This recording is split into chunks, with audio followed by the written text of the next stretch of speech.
Hey guys, in this video we're going to take a look at how you can turn on or turn off Apple TV remote directional buttons on the iPhone 15 series. First, let's go back to the home screen by swiping up at the bottom of the screen. Now from the home screen, tap on Settings, then in Settings, scroll down and then tap on Accessibility.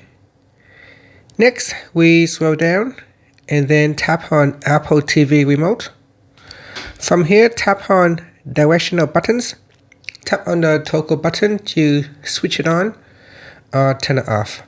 And set up Use buttons on the iPhone Apple TV Remote instead of swipe gestures.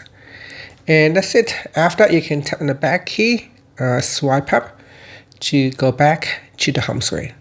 Thank you for watching this video. Please like and subscribe to my channel for more videos.